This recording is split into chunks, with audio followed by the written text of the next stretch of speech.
This is Rabbi Dr. Sid Vineburg, and we are continuing our discussion of the Bible. As we look at the book of Genesis, particularly the patriarchs, we will see that we're really dealing with a prologue. That is, with a very condensed history that is going to prepare us for the main part of the Torah, of the Tanakh itself, and that is the books of Exodus through Deuteronomy. We can see this in the number of years that pass in each book. If we're looking at the book of Genesis, from the creation until the end of the Joseph cycle of stories, we see that thousands and thousands of years have passed. When we look at the book of Exodus until the book of Deuteronomy, it really is an occurrence during the lifetime of Moses. The lifetime of Moses is exactly, what is it, E? 127 years. 120 years. 120 years is correct. Therefore, the events that occur during the Exodus and after are written in much more detail than the occurrences that we have in the first book of the Bible in Genesis. Therefore, Genesis is actually to prepare us for the Exodus event and for everything that came after it until the end of Deuteronomy, which ends with the death of Moses and the few verses that are written by Joshua describing Moses's death. One of the key points, therefore, of the book of Genesis is the discussion of the patriarchs. Now, the patriarchs, Abraham, Isaac, Jacob, and for the intents of this study, we'll add Joseph as well. These patriarchs are the ones who bring the Jewish people, the Hebrews at that point, closer to God. During the time of Abraham, we were called the Hebrews. During the time of Isaac, we were also called the Hebrews. We are not called the Israelites until the time of Jacob and his encounter with an angelic being that we find in his story. After that, since he is called Israel, we become Israelites. It is not until the time of Jeremiah that the term Jew or Yehudah is first used as a description of the people themselves. While it is a description of one of the sons of Jacob and the tribe from which David came. But that's all in the future. Let's talk about Abraham. Abraham was not born in Israel. He was born in Ur of the Chaldeans. Ur is a city that has been extensively studied through archaeology. It exists in what is today Iraq and Iran. And so that area, which is known to archaeology as the cradle of civilization, is also the cradle of the Jewish people.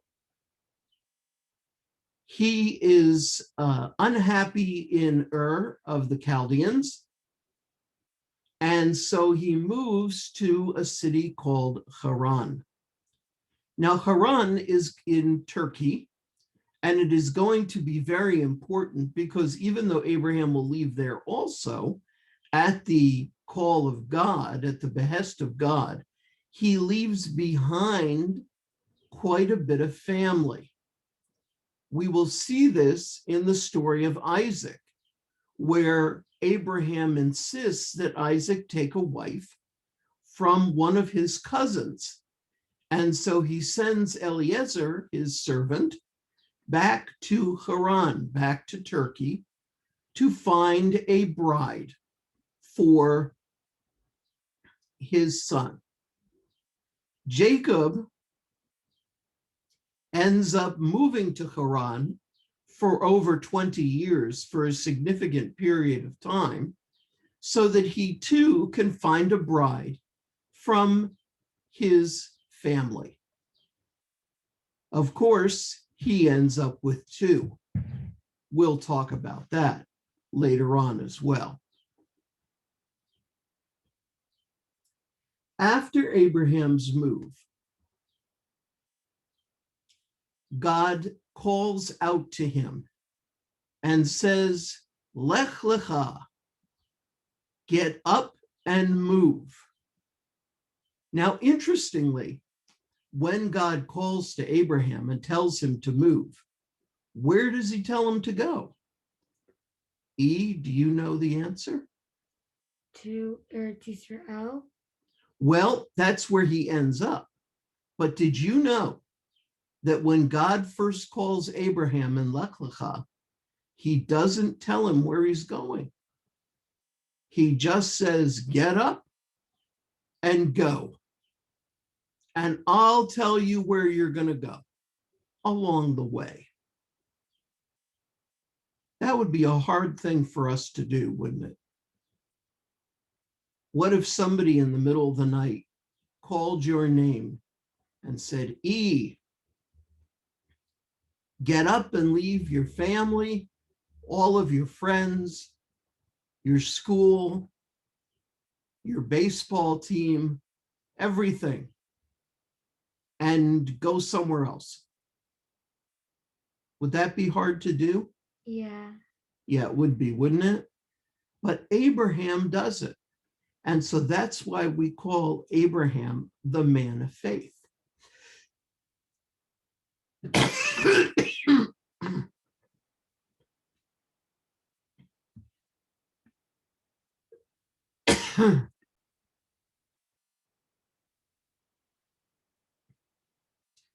That's also why God calls Abraham Avraham Ohavi, Avraham, my great friend, my love, my friend. He's the only one that's ever called that in the whole Bible. Moses is is God's servant, but Abraham is God's friend.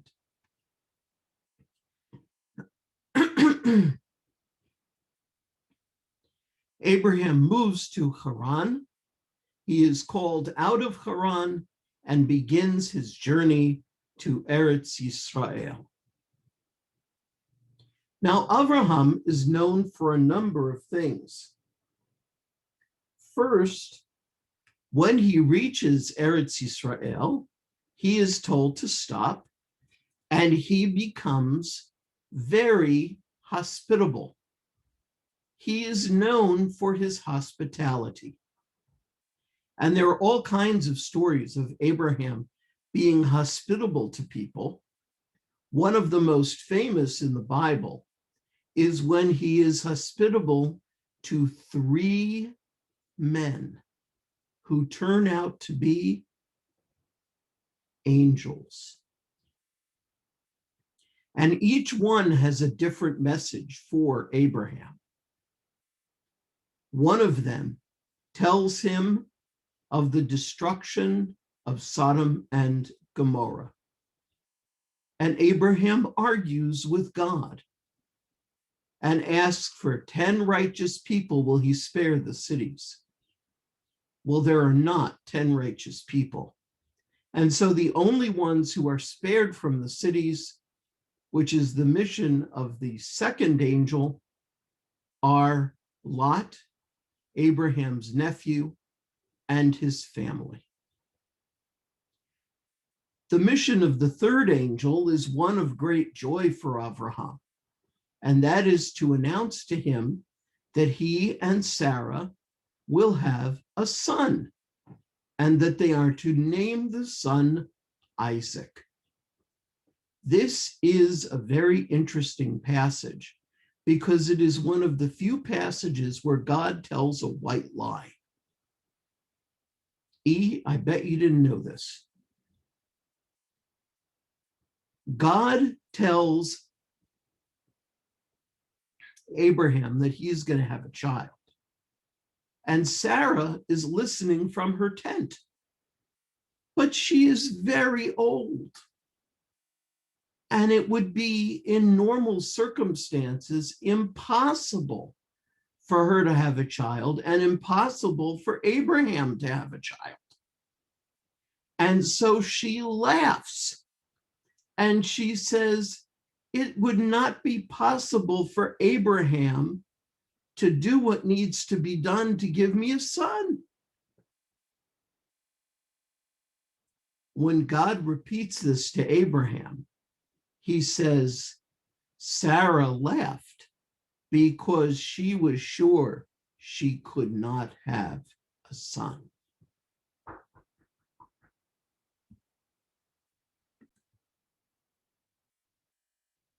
God, therefore, did not want Abraham to know that Sarah doubted him at all. As it is, when Sarah gives birth to Isaac, she is 90 years old, and Abraham is 100. And so it is a miracle birth. But before then, Abraham does have another son. And that son's name is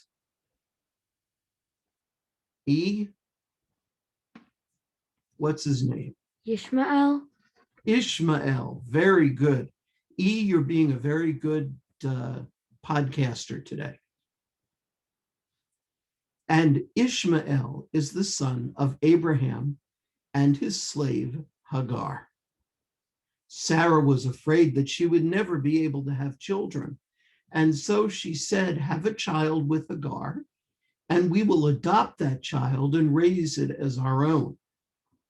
But is that what happened? No.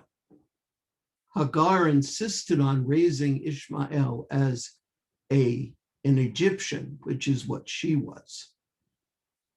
And there was an incident where Ishmael almost hit Isaac with an arrow, according to the Midrash. And so Sarah feared that Ishmael would do something horrible to Isaac and went to Abraham and said, you send that Egyptian and her son out of our camp right now. Now, Isaac was a very gentle man. Abraham was a very gentle man and didn't want to throw out Hagar and Ishmael. After all, Ishmael was his son too, right? And so he had a father's love for him. And then God spoke to Abraham and said, do whatever your wife tells you. And we Jews have known to do that ever since. So when you get married, you must do whatever your wife tells you. In any case, Ishmael and his mother Hagar leave the camp. Ishmael becomes the father of the Arabs, and his children become a mighty nation because he is also a child of Abraham. However, it is the children of Isaac, the Israelites, the Jewish people, who are the chosen of God and are given God's greatest gift, which was Hospitality. Hospitality. What do we read from every Shabbos? The Torah. The Torah. God's greatest gift to the Israelites was the Torah. But hospitality is a very good answer. In any case, Abraham's life is very long. And the key event, there are two of them. The first key event is what we call the covenant between the parts. This covenant takes place in the desert, and Abraham is alone with God. And it is there that God describes the covenant that he is making with Abraham. He lets Abraham know that his descendants will be slaves in Egypt for 400 years, but then will be taken out with a mighty hand and an outstretched arm and brought through the desert to a very beautiful land called Israel. He also describes the future for Abraham. The second very important part of Abraham's life is the Akedat Yitzchak. Abraham is tested. In fact, the Midrash tells us that Abraham was tested 10 times. The greatest test was when he was asked to sacrifice his son Isaac on an altar. And so he takes Isaac and wood and a knife and a young assistant, and they go through the desert. According to the Midrash, they pass through the ruins of Sodom and Gomorrah, and they go to the land of Israel. And there, God shows them a mountain, and that is where he wants Isaac sacrificed. So Abraham goes up the mountain with Isaac and the wood and the knife. And there he builds an altar on a rock. And he binds he binds Isaac to the altar.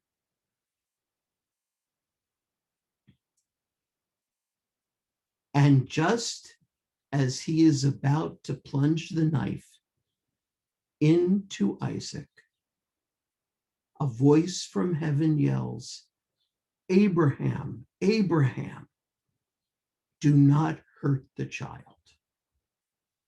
I just wanted to test you." And so with great joy, Abraham releases Isaac, turns around and sees a ram caught in a thicket. A thicket is a very thick bush, and the ram is caught by his horns. So Abraham takes the ram and sacrifices that instead of his son. And that is why on Rosh Hashanah and Yom Kippur, what do we sound? A ram's horn. A ram's horn, because it reminds God of the sacrifice of Isaac. And so God forgives us our sins because of the merits of our father Abraham. After the Akedat Yitzchak, God describes what Abraham will have, that his children will be as numerous as the sands of the sea, and that they will be chosen throughout history to bear his covenant. And so Abraham, with Isaac returns to his wife Sarah, who unfortunately, according to the Midrash, upon hearing what Abraham has almost done, almost killing her only son, she passes away and dies. Abraham remarries, and he does have other children. The name of his wife, according to the Torah, is Keturah. The Midrash tells us that Keturah is none other than Hagar, who has converted to Judaism, was converted to Abraham's religion, and therefore taken a new name. Keturah is the mother of many nations that appear later in the Bible, including, for example, the nations of Moab and Midian, although Ishmael is also a father of Midian. That will become important in the lifetime of Moses when he marries a woman from the tribe of Midian. Abraham lives quite a long life, and when he passes away, he is buried in Hebron, in the cave of Machpelah, which he bought in order to bury Sarah. Buried with him is his son, Isaac, and his grandson, Jacob. So that is the story of our ancestor, Abraham, Avraham, and some of the midrashim that go along with it. Let's end with a story about Abraham's hospitality. One day, Abraham was outside his tent, which was under a beautiful oak tree called the Oak of Mamre. And this oak tree gave a lot of shade.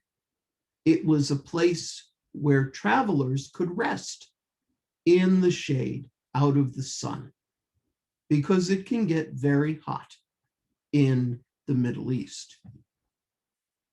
Well, one day, a non-Jew came to him, and Abraham made a meal for this poor man. And after the meal was over, the man took out of his shirt an idol, and he said, "Give me a minute so that I can worship my idol and thank him for this food." Well, Abraham was furious and threw the man out of his tent and beat him up with a stick and sent him away. There would be no worshiping idols in Abraham's tent, only worship of the one God. And then he had a dream, and God spoke to him and said, "Abraham, how old was the man that came to you?" And Abraham said, he was older, in his 60s maybe. And God said, "If I have been tolerant of his idol worship for 60 years, why could you not be tolerant of him for 60 minutes?" And so Abraham learned an important lesson that he passes on to us, that we must be tolerant and compassionate and kind and hospitable to people, no matter what they believe, no matter what God they worship. Next time, we will talk about Isaac and Jacob. Please join us. These are biblical studies. They are free on Facebook. And if you have any comments, feel free to leave them on the Facebook page, and I will be happy to answer them. That is comments, questions, anything you want to know.